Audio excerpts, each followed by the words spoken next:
तो मैं एक बार फिर से आप सभी का अपने इस ऑनलाइन प्लेटफॉर्म पे स्वागत करता हूं। तो आज फिर से एक बार हम आ चुके हैं अपने अनुच्छेद से संबंधित प्रश्नों की श्रृंखला को लेकर के, है ना। तो चलते हैं, इसकी शुरुआत करते हैं, है ना। चलिए तो प्रश्न की शुरुआत करते हैं। देखिए, लिखा है कि जैन धर्म के अनुसार जीन का क्या अर्थ है ना। यदि देखिए, जैसे रिलीजन की बात अगर हम कहें तो जैन जैन रिलीजन है, जैन धर्म है। बौद्ध रिलीजन है, बौद्ध धर्म है। हिंदू रिलीजन है और मुस्लिम है। बहुत सारे रिलीजन्स हैं, सिख रिलीजन है। तो धर्म जो है कई है, उसमें जैन धर्म की बारे में जो है बात हो रही, किस तरह से जैन धर्म का प्रचार प्रसार हुआ और क्या कुछ महत्वपूर्ण बिंदुओं का। तो जो भी गद्यांश हम पढ़ते हैं वो गद्यांश हमारे लिए बहुत ही उपयोगी सिद्ध होते हैं। और इस तरह के गद्यांश देखिए, कोई भी हो, किसी भी लेवल का हो, वो अपना पढ़े तो उसके लिए बेनिफिशियल रहता है। तो चलते हैं, शुरू करते हैं। तो जीन का क्या अर्थ है? अपराजित व्यक्ति, जीतने वाला व्यक्ति, पराजित व्यक्ति, अज्ञानी व्यक्ति। तो चार ऑप्शन हमारे सामने हैं। तो अब यहाँ से पढ़ते हैं। जैन धर्म भारत के प्राचीन धर्म में से एक है।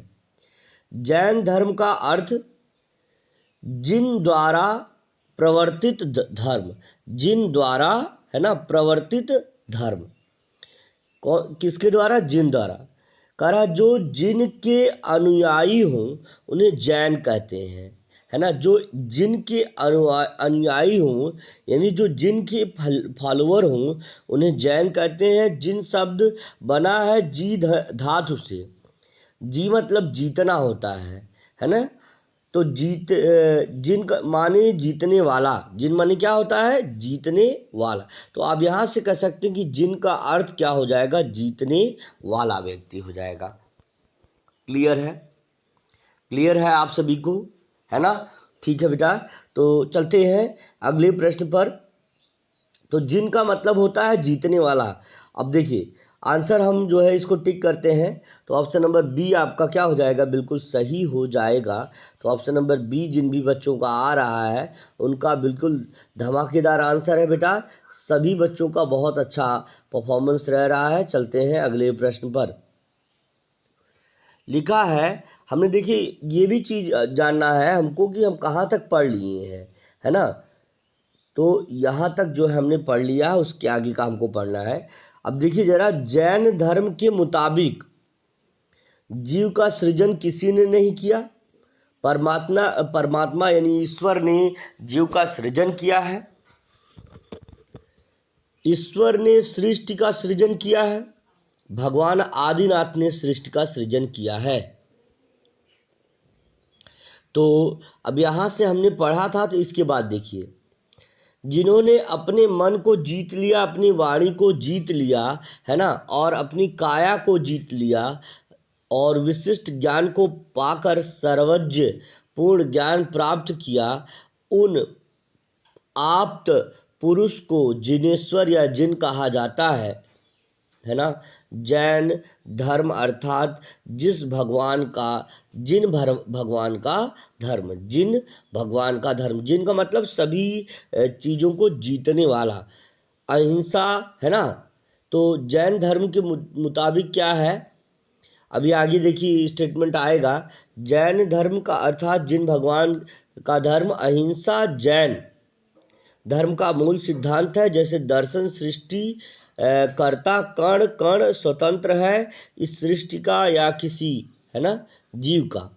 आगे है, किसी जीव का कोई कर्ता धर्ता नहीं है। सभी जीव अपने अपने कर्मों का फल भोगते हैं।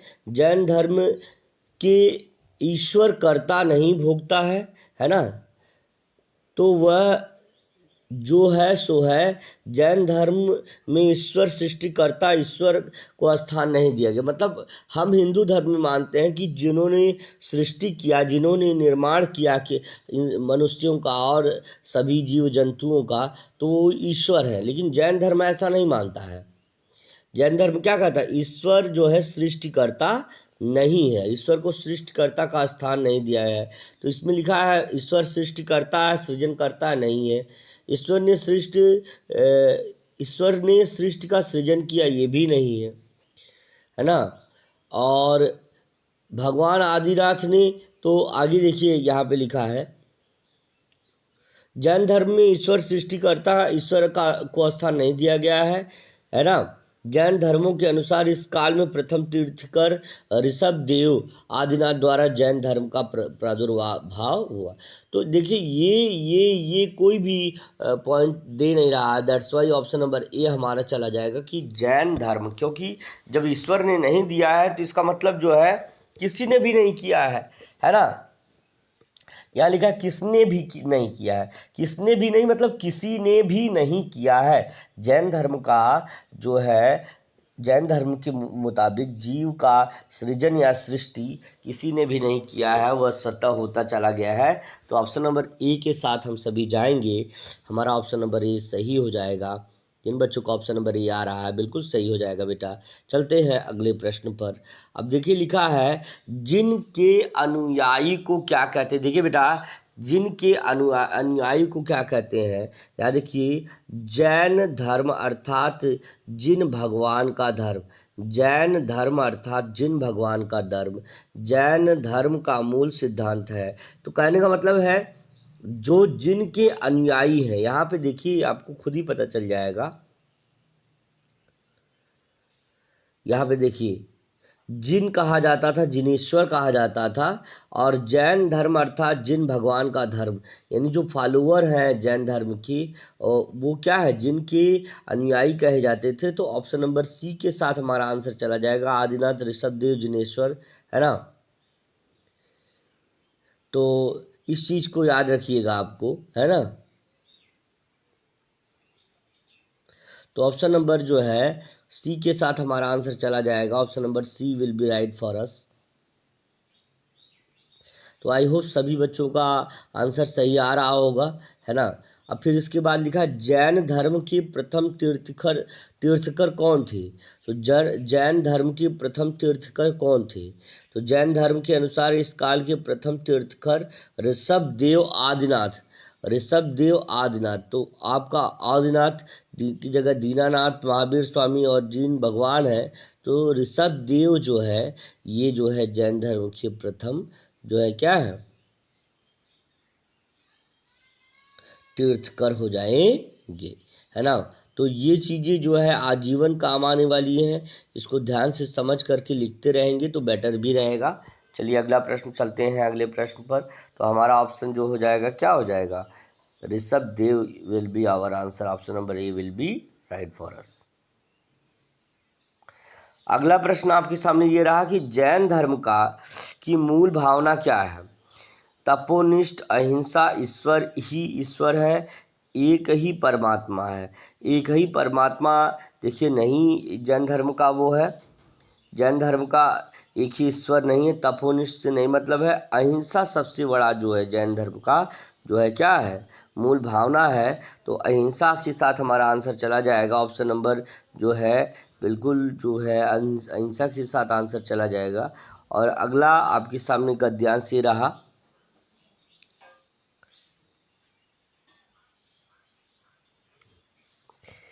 देखिए अगला आपके सामने गद्यांश ये रहा, लिखा है सिद्धार्थ के बारे में क्या भविष्यवाणी की गई थी। वे बड़ा बिच्छू बनेंगे, है ना, भिक्षुक यानी बेगर या भिखारी बनेंगे, है ना, जो थोड़ा मार्गदर्शन भी करते हैं और लोगों को जो है शिक्षा भी देते हैं, अहिंसा परमो धर्म की शिक्षा देते हैं। तो इस तरह से जो है अब इसमें बताना है कि कौन सा सिद्धार्थ के बारे में, वे छोटे राजा बनेंगे, वे बड़ा साधु बनेंगे, वे एक परिव्राजक बनेंगे। तो कौन सा हमारा जो है ऑप्शन सही होना चाहिए। तो इसको ज़रा हम लोग देखते हैं, इसको देखते हैं हम सभी लोग। तो लिखा है कि बुद्ध का वास्तविक नाम सिद्धार्थ था, है ना। उनका जन्म कपिलवस्तु शाक्य महाजनपद की राजधानी, है ना, के पास लुम्बिनी यानी वर्तमान मध्य नेपाल है, में हुआ था। इसी स्थान पर, है ना, 3री शताब्दी ईसा पूर्व में, है, सम्राट अशोक ने बुद्ध की स्मृति में एक स्तंभ बनाया था। सिद्धार्थ के पिता शाक्यों के राजा शुद्धोधन थे। तो क्या रहा सिद्ध, और उसके बाद जो परंपरागत कथा के अनुसार सिद्धार्थ की माता महामाया उनके जन्म के कुछ देर बाद मर गई थी।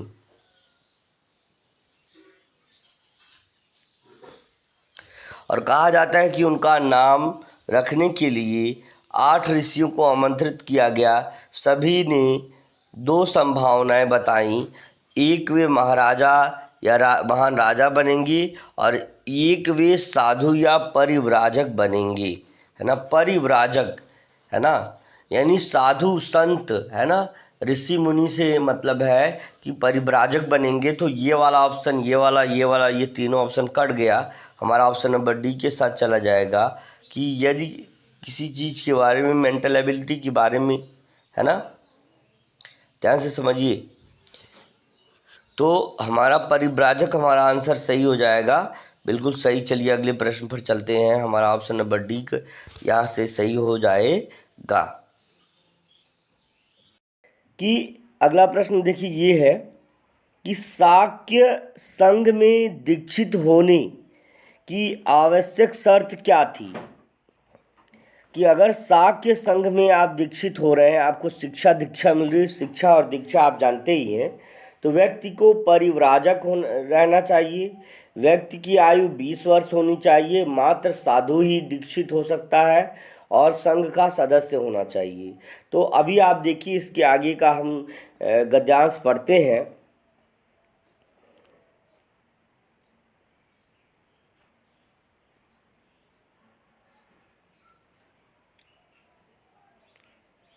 सिद्धार्थ के पिता शाक्यों के राजा शुद्धोधन थे।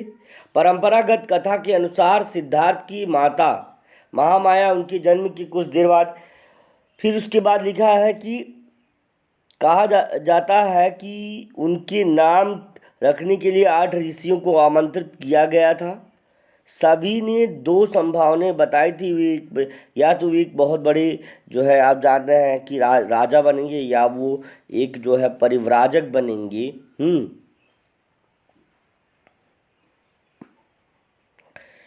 तो भविष्यवाणी को सुनकर अपनी योग्यता की हद तक सिद्धार्थ को साधु ना बनने देने की कोशिश की।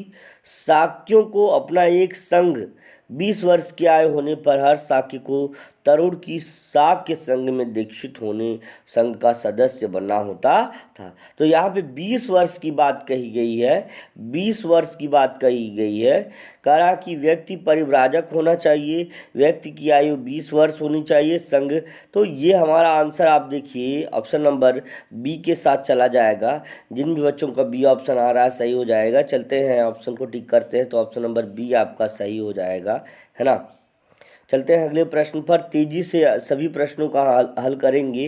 देखते हैं सिद्धार्थ का जन्म कौन सा है, स्थान कौन सा है। तो सिद्धार्थ का जन्म स्थान आप देख सकते हैं कि उनका जन्म कपिलवस्तु, है ना, यह महाजनपद, शाक्य महाजनपद की राजधानी के पास लुम्बिनी, यानी वर्तमान नेपाल, तो लुम्बिनी यहाँ पे जो है, पहला तो लुम्बिनी था ना, तो पहले लुम्बिनी के ही नाम से हम इसको जानेंगे, है ना। मध्य नेपाल इस समय है आपका, है ना, दक्षिण मध्य नेपाल है। तो अभी पहले के समय में लुम्बिनी था, तो ये वाला ऑप्शन हमारा सही हो जाएगा। ऑप्शन नंबर ए के साथ हम चले जाएंगे।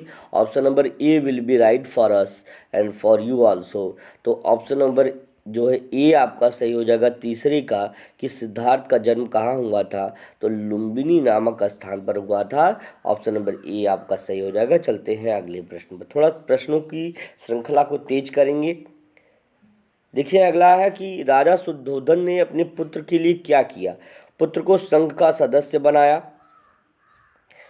और उसके बाद लिखा है पुत्र को सर्वश्रेष्ठ शिक्षा दी, पुत्र को साधु न होने देने की शिक्षा दी, शाक्य संघ का प्रमुख बनाया। देखिए यहाँ पे है, आगे आप यहाँ से देख सकते हैं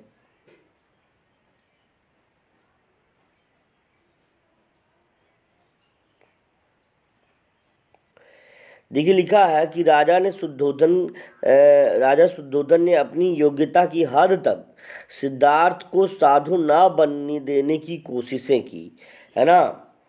तो यही लगभग शुद्धोधन का अपना प्रयत्न रहा है कि वो अपने पुत्र को क्या नहीं बनने देना चाहते थे, वो अपने पुत्र को जो है साधु ना होने देना चाहते थे। ऐसी तो पूर्व पुत्र को संघ का सदस्य बनाया, पुत्र को सर्वश्रेष्ठ बनाया, पुत्र को ना होने देने की शिक्षा दी, शाक्य संघ का प्रमुख बनाया। तो उनका मैक्सिमम जो ट्राई था, वो अपना मैक्सिमम जो उनका प्रयत्न था वो अपने पुत्र को साधु ना होने देना था।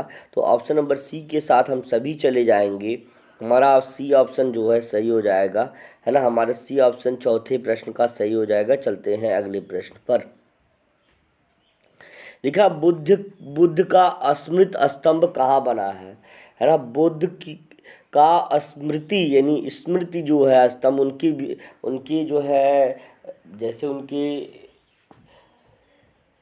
उनके बारे में सोच करके, कौन सी उनकी स्मृति करके कहाँ जो है अशोक के द्वारा जो है स्तंभ का निर्माण किया गया, तो वो कपिलवस्तु है, महाजनपद है, और उत्तर नेपाल है, लुम्बिनी है। कौन सा स्थान है?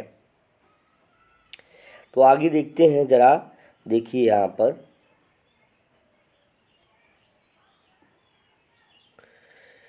उन्होंने शाक्य संघ की सदस्यता भी ग्रहण कर ली और शाक्य के सदस्य 8 वर्ष व्यतीत हो चुके थे। वे संघ के प्रति अत्यंत समर्पित और पक्के थे, संघ के मामले में बहुत रुचि रखते थे। संघ के सदस्य में उनके आचरण का एक उदाहरण था। उन उन्होंने सब उन्होंने स्वयं को सबका प्रिय बना लिया।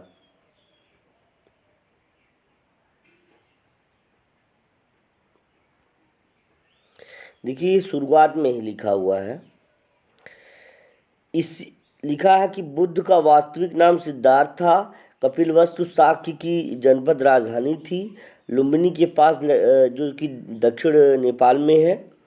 इसी स्थान पर 3री शताब्दी ईसा पूर्व में, तो कौन से स्थान पर, यानी लुम्बिनी नाम के स्थान पर ही क्या है आपका कपिलवस्तु नामक स्थान पर ही जो है क्या हुआ, कपिलवस्तु स्थान पर ही जो है नेपाल में, है ना, क्या हुआ था,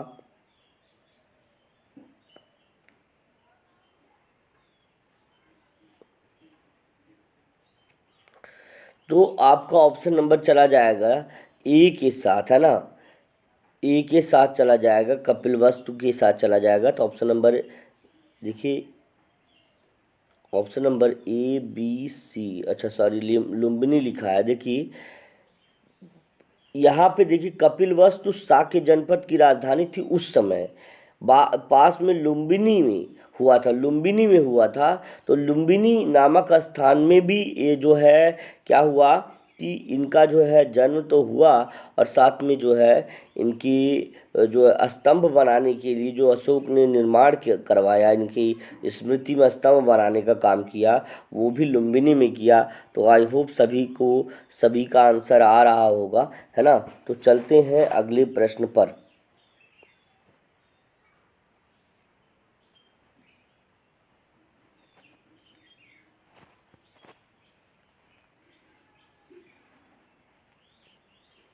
देखिए अगला गद्यांश जो है उसी से संबंधित थोड़ा सा और आगे दिया गया है।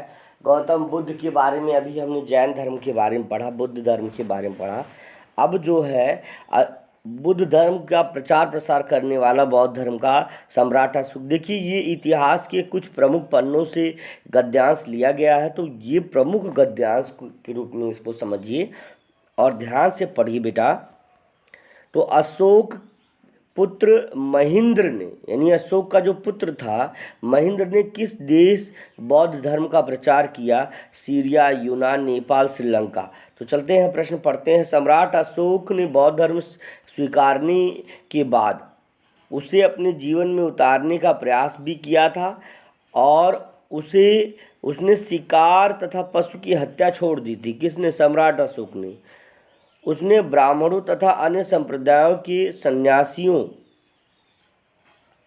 को खुलकर दान देना आरंभ किया, और जन कल्याण के लिए उसने चिकित्सालय, पाठशाला और सड़कों आदि का निर्माण करवाया, है ना।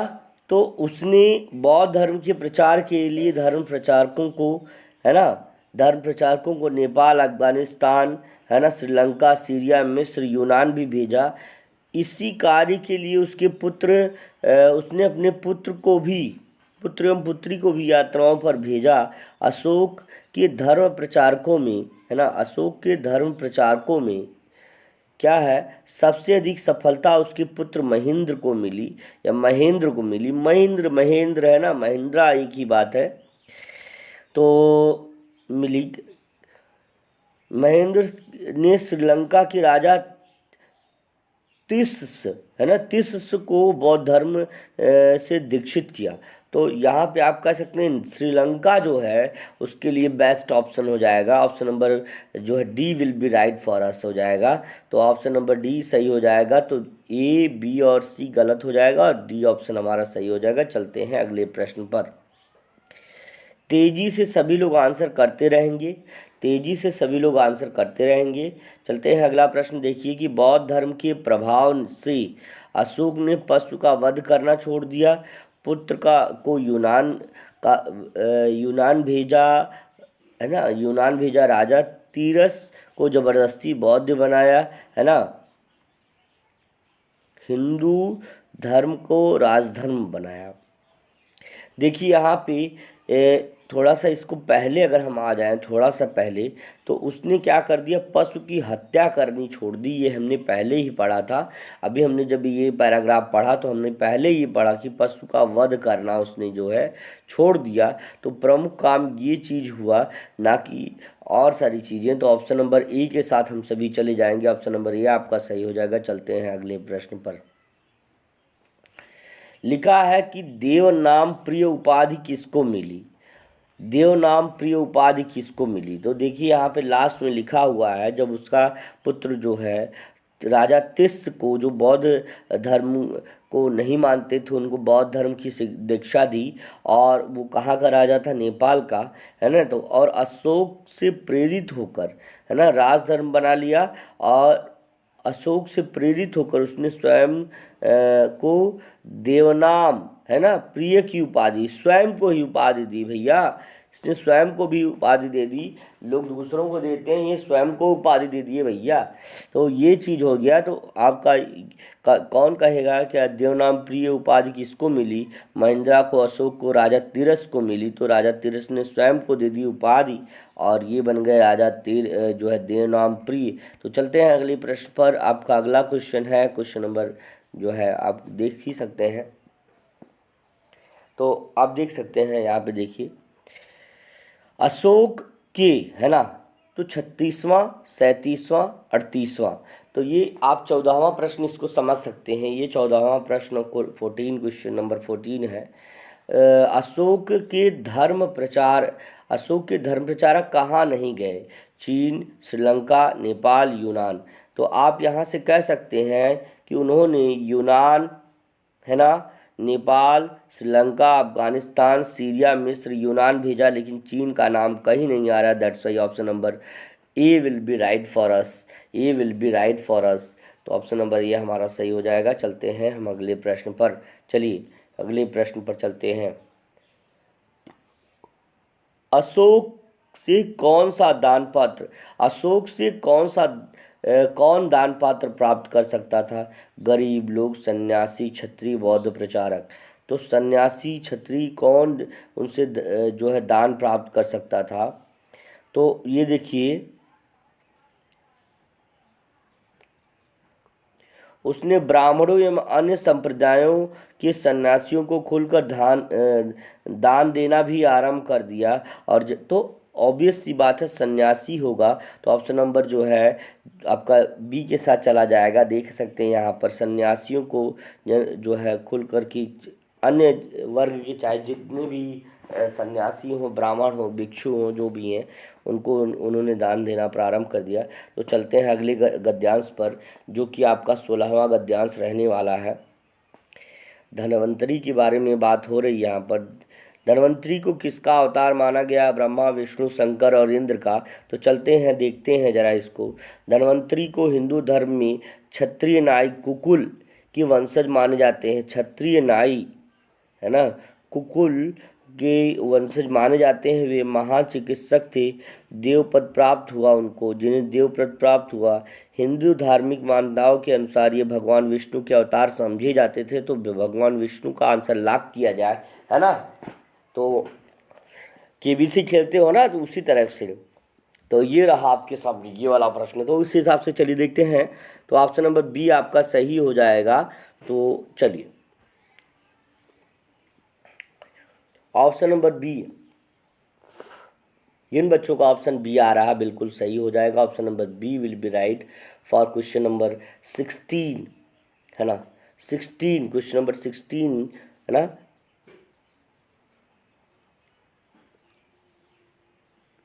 चलिए अगले प्रश्न पर चलते हैं तेजी से। कह रहा धन्वंतरी के जन्मदिन से कौन सा त्यौहार जुड़ा हुआ? अगर इस चीज़ को देखें तो धन से उनकी त्यौहार, उनसे उनकी जन्मदिन भी शुरू हो जाता है, धनतेरस, है ना। तो ये भी है, लेकिन हम थोड़ा सा गद्यांश भी पढ़ सकते हैं। तो धनतेरस इसका आंसर सही है, लेकिन यहाँ पढ़िए आप जरा। देखिए, हिंदू धार्मिक मान्यताओं में विष्णु के अवतार समझे जाते थे। इनका पृथ्वी लोक पे अवतरण समुद्र मंथन के समय हुआ था।